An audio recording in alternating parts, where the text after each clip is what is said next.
kila Alan, Phil, Eric for organizing this EV.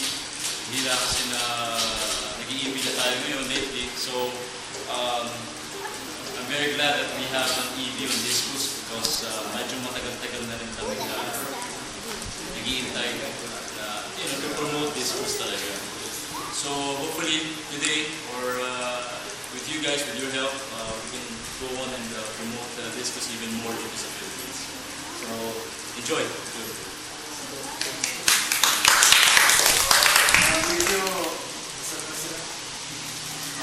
We follow anything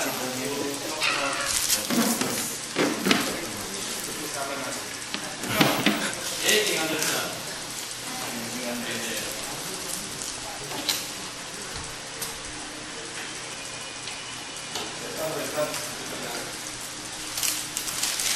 Yan ang heavenly.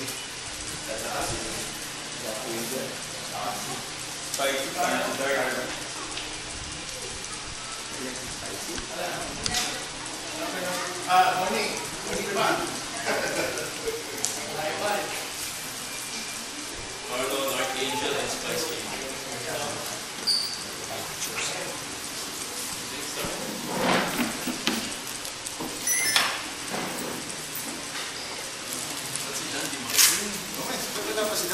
Ayaw magpakita eh. Ayaw ko siya eh. Dan, magpakita ka raw. Yun. Yun.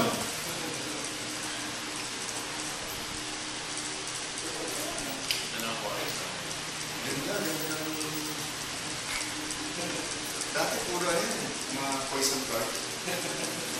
Ayun ba yun dati? Oo, yung tinatawag. Yung nakuha rin yung puro poison card. Ang gaganda. Pinost niya yung yata. Oo.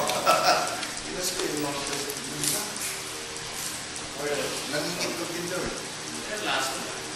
Pero pagka hindi daw nakakain ng isang klase ng mosquito, wala daw poison card. Ang pinapakain niya, ano eh? Like this, like this na mosquito. Pero kung anong klase ng ang dami niya alagang mga mosquito, mga fectus na tao doon. like Ang dami. Karton-karton, ang dami. Eric, ano ba yung discuss? Discuss.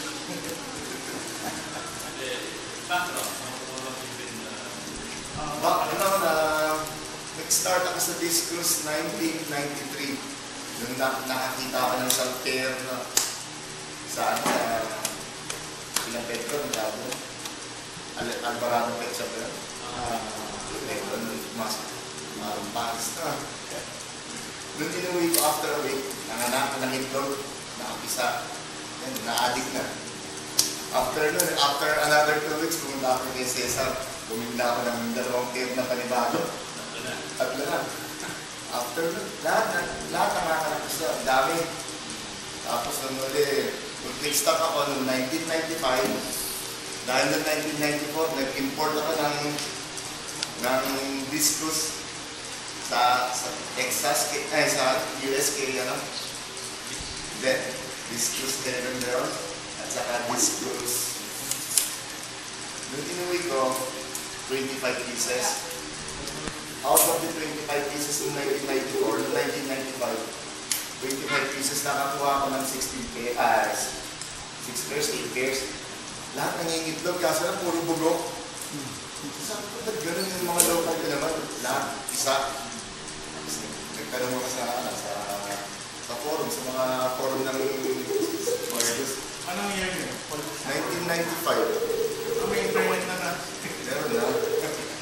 At sabi, puro ano na, baka chemically treated na raw yung mga discs ko. Sterile na lahat.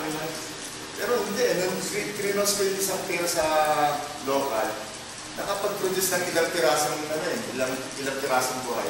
Kaso lang, sobrang konti. Hindi na mataro. Tinawag ko si Robert, ayaw mo naman discuss ko, hindi mo na lahat, pati aquarium.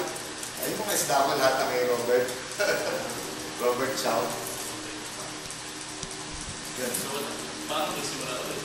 Tuminto ako, tapos noong 2000, pumunta ako ng 95 to 2000, tuminto ako sa discuss, pero hindi sa isda. discus. Noong 2000, pumunta ka ng Hong Kong. Punta ka ng Hong Kong. Na, dati kasi 93, 94, 95 ang pinakamaganda nun. Ano eh, Blue Diamond eh. Noong 2000, pagkapunta ka ng Hong Kong, parang yung pula, yung puti.